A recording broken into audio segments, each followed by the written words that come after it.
panel discussion in commemoration of Seafarers Day. Today we gather to celebrate and recognize the invaluable contributions of seafarers to our global economy and their pivotal role in preserving our marine environment. Seafarers have been the backbone of international trade for centuries, connecting continents, enabling the exchange of goods and ideas, and fostering economic growth across nations. They navigate the vast oceans, braving challenging conditions and spending months away from their homes and loved ones, all to ensure the smooth flow of goods and commodities that sustain our modern way of life. I think ushilo ukuba ukuba sinamaphones nje afika ngemikhulu. Zonke ama-laptops ethu afika ngemikhulu. And lo mkhulu i-driver abantu nje abanjengathi. This panel discussion serves as an opportunity to shed light on the multifaceted impact of seafarers on our global economy. We will explore how their dedication and expertise not only drive international trade but also stimulate international economic growth. In addition to their economic contributions, seafarers play a vital role in safeguarding our precious marine ecosystems. They are at the forefront of pollution prevention, adopting stringent regulations, embracing sustainable practices, and continuously striving to minimize the environmental footprint of maritime activities. Our distinguished panelists bring a wealth of knowledge and experience will share their insights, perspectives, and best practices on these crucial topics.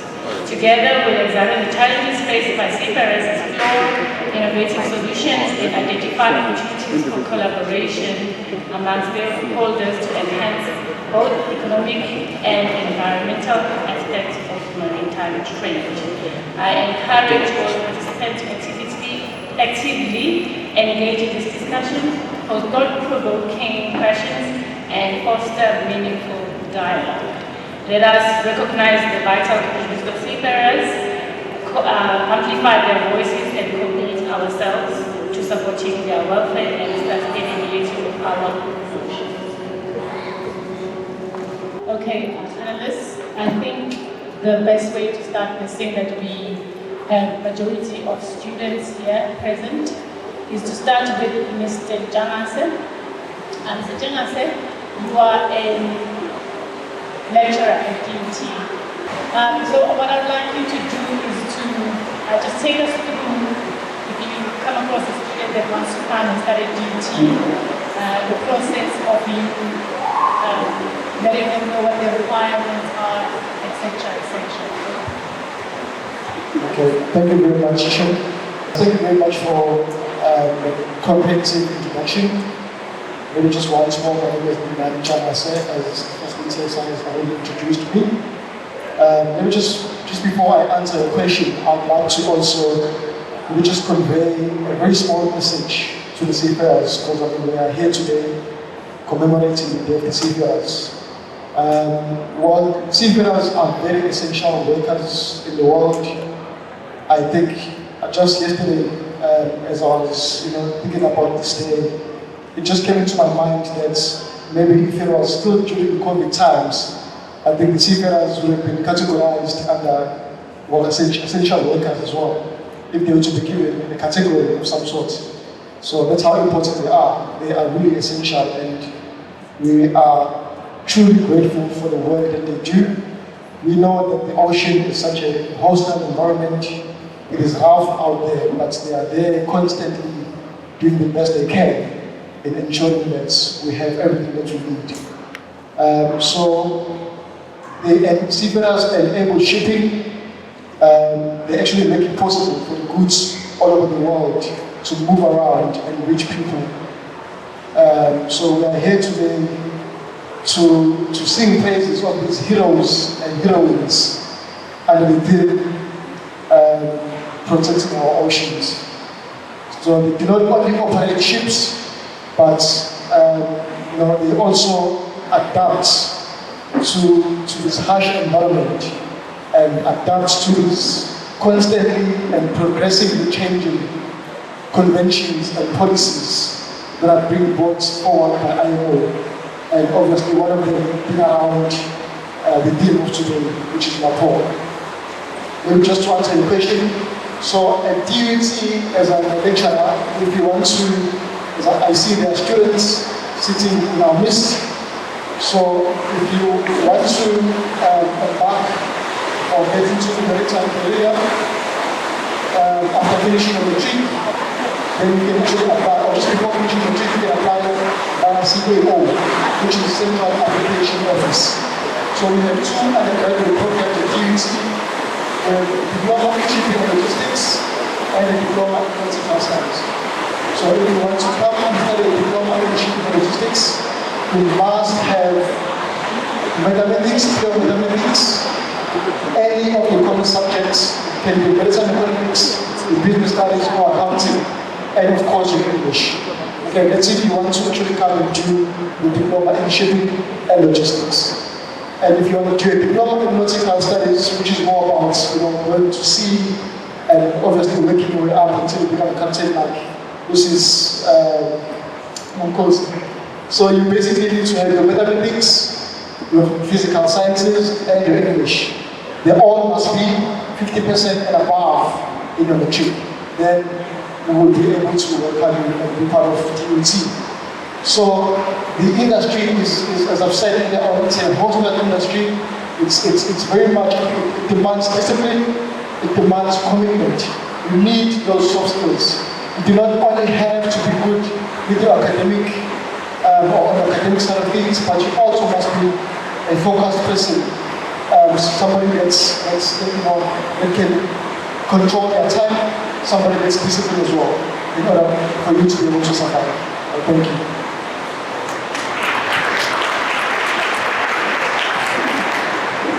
Thank you so much, Mr. Jahan. So you touched on what I feel, on points that I feel sometimes we overlook them when we choose careers, the soft skills.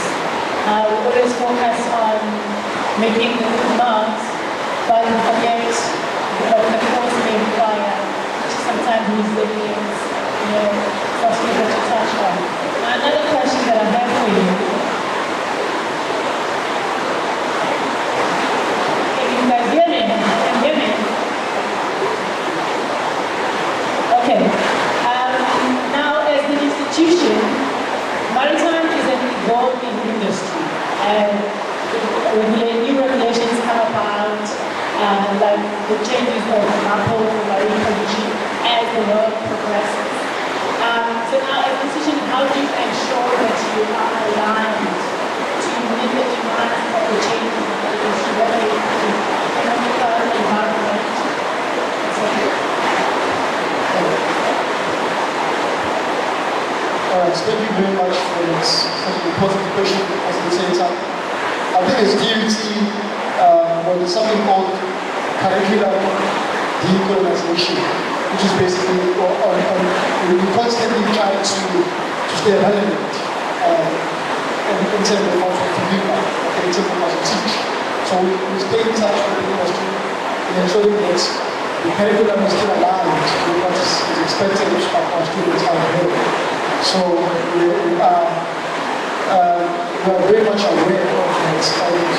And, we also try to instill that culture of responsibility to our students, because we know that when they actually go out there and become seafarers, they need to be aware of the fact that we need to preserve the environment. So we actually try and teach them, and as early as they are, as varsity, they must preserve the environment in which they study by being responsible, by picking it on the floor, not passing by and just leaving any sort of plastic lying on the floor. So we actually try to train them so that by the time they get to the working place, they actually would have been taught and to actually take responsibility in preserving the environment as a whole. Thank you. Thank you so much. Yes. I do feel that I agree with you. The students need to go into the industry already, packed properly, because we want, as Maritime is an international qualification, and our students compete with the world, basically, we need to make sure that they are, quite aligned. Thank you. Mr. Masamola.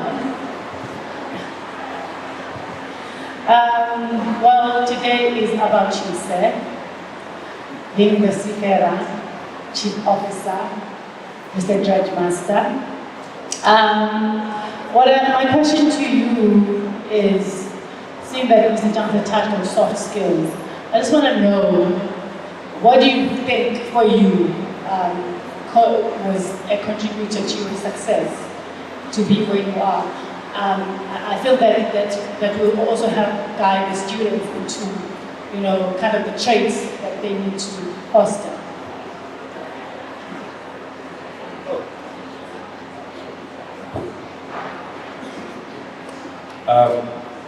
Good day, everyone. Before I answer your question, welcome, guys.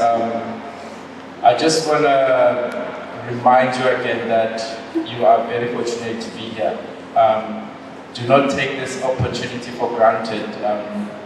As one day, some of you will be, like they said earlier, you guys are the future CEOs.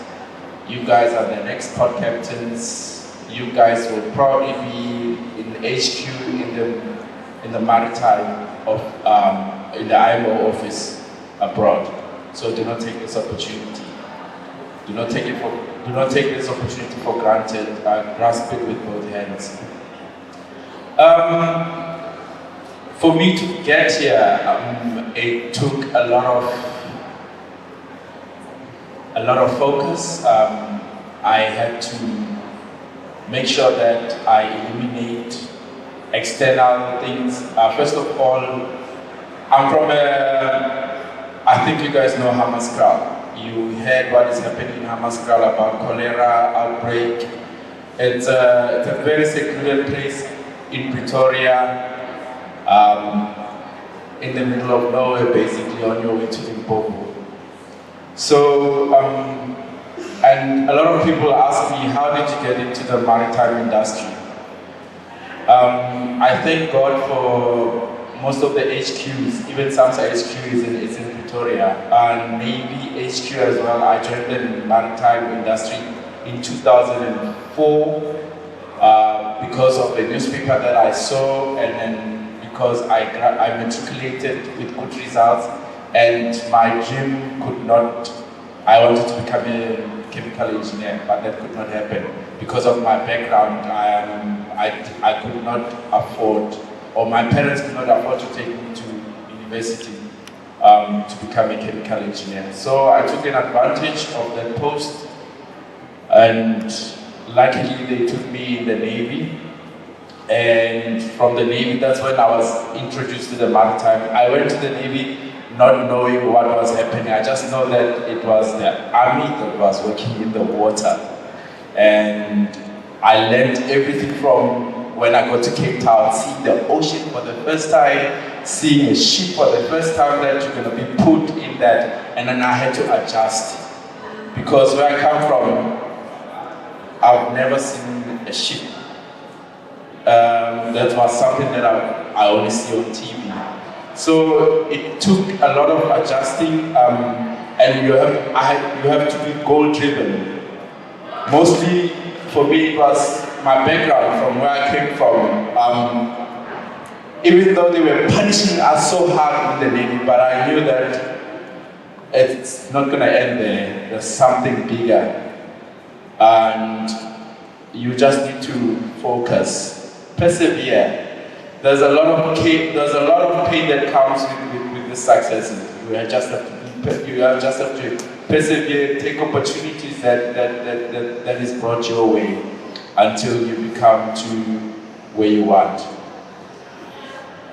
Did that answer your question, or you want me to go further? No, you answered it. Thank you. Thank you. Now, as a chief officer, you are a senior officer on board the vessel and also the Air Master. Today's theme is Maritime. So what I'd like to know from you, or to tell our students, is now as a seafarer in that senior role on the vessel, what are your contributions to enforcing MAPO, or your contribution towards preventing pollution of the marine environment? Firstly, I would like to give you a quick background of what I do. I'm a chief officer, which is senior management on board a vessel. I come from a dredger. A dredger is basically we make the ports deeper. The whole of Transnet ports around South Africa. Nowadays, we're even going abroad. We had vessels in Mozambique, Maputo, and then in the future, we are planning to go further up in Africa. As a dredge master, my responsibility is to ensure that safety is done on board. There's various policies that we need to look into, and today's main focus is MAPOL. MAPOL basically is prevention of pollution.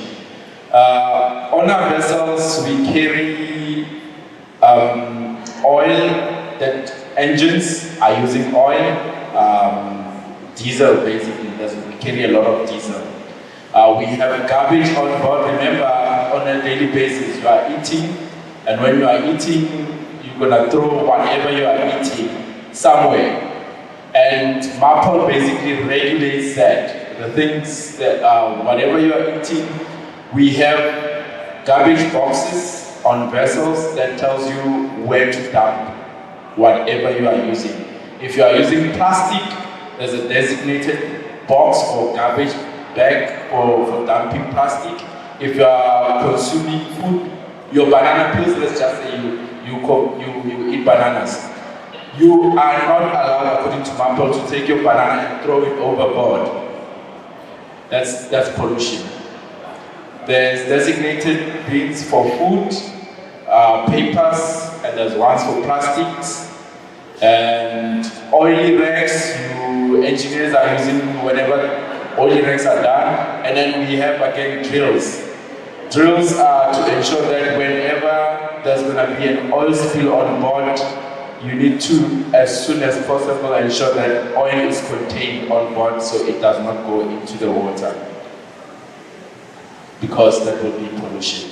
So my role on board is to ensure that I manage all of those aspects and make sure that they are done according to IMO rules, and then that's how we impose the rules on dredgers. Thank you so much. I think the key takeaway from what you just mentioned is that, sometimes it gets very challenging in your job, in your career of choice, and you want to quit. I mean, it has happened to the majority of us. But it's always good to look into the future, and it's very important to know where you're going. And I think also it is very important, and you're very fortunate today that you have on the panel examples of the future you, should you choose to join the maritime industry. Thank you so much, Mr. Alves.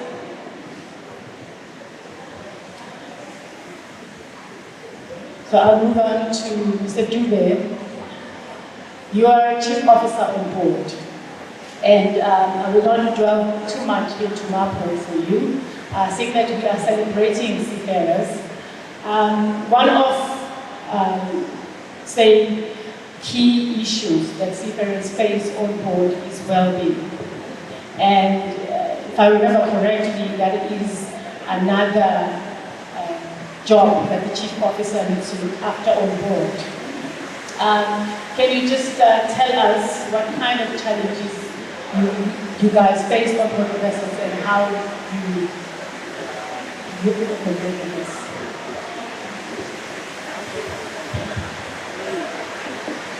Greetings to everybody.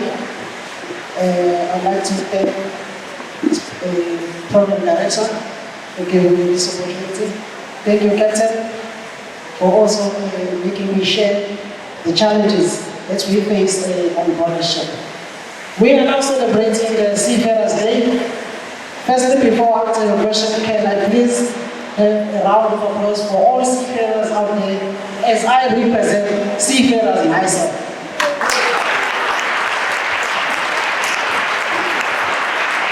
Am I allowed to stand up? Of course! Right. The way you guys are clapping for seafarers, this is just a normal way of clapping. Please let us have a special way to give a round of applause for seafarers. This is how we go. We go like 1, 2, 3.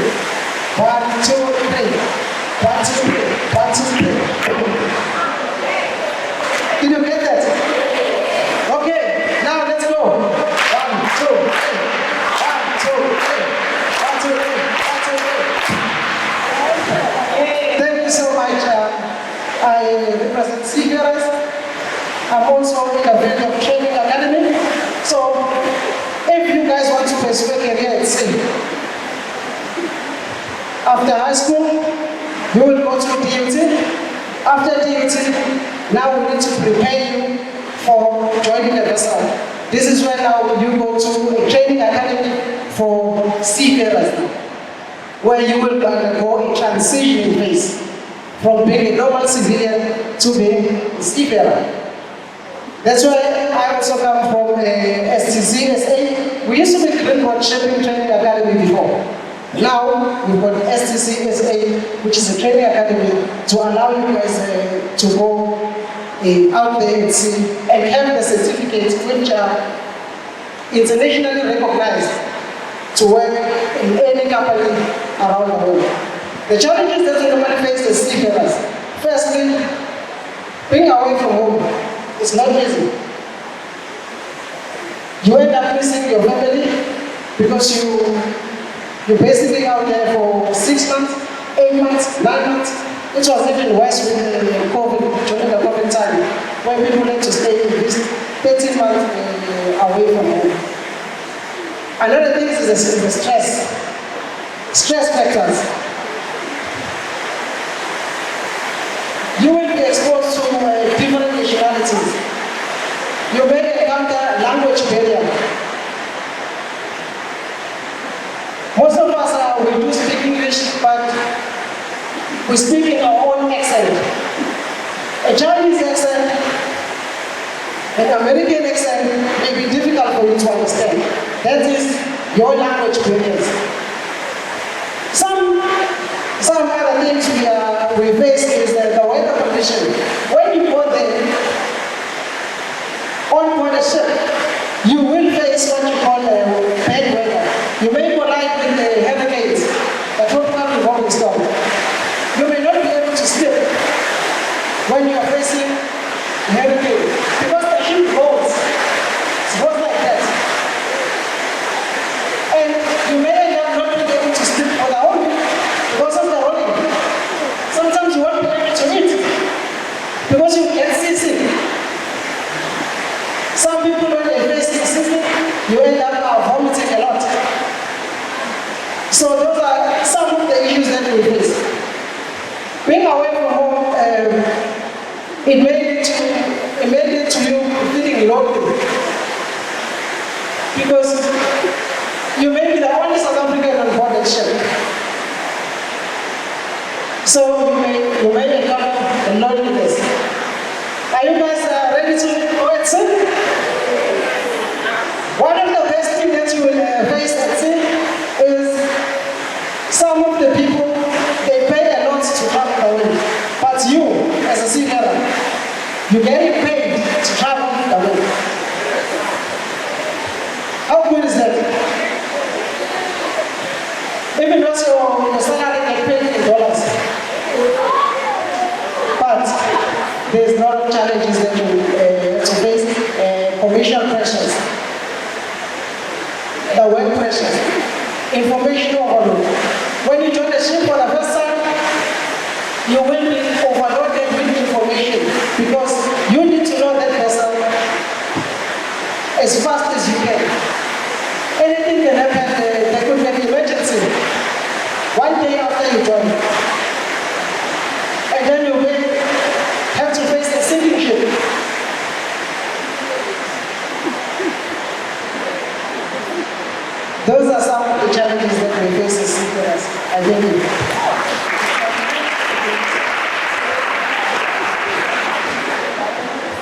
Hey, I feel like ubasabisile manje abantwana. Asafunde. No mamelana. Yasibona singadleyana.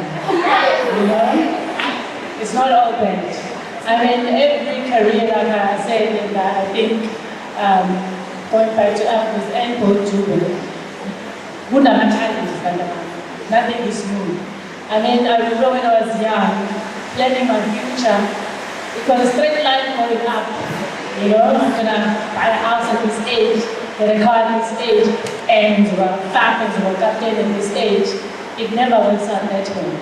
Even when you go to school, and you know how to get there, but you know, you may have a little accident on the way, you may be late, and things like that. It's just part of life. But just to add, even though there are those challenges on board, but you're trained for them. So when you go there, you are ready. And you're really, really fortunate because when we went to sea, there was no one to ask.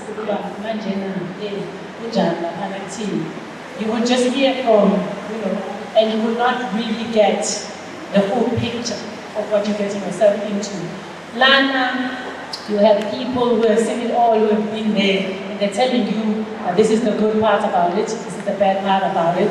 But now your job is to look at yourself and see, Uba, am I the person for this? And then so you go into the job knowing Uba, what you're putting yourself into, and are you going to be able to make it? Women make it, young women make it, young men make it. So when it's I mean, look at yourself. You know what I mean? Thank you so much, Judah.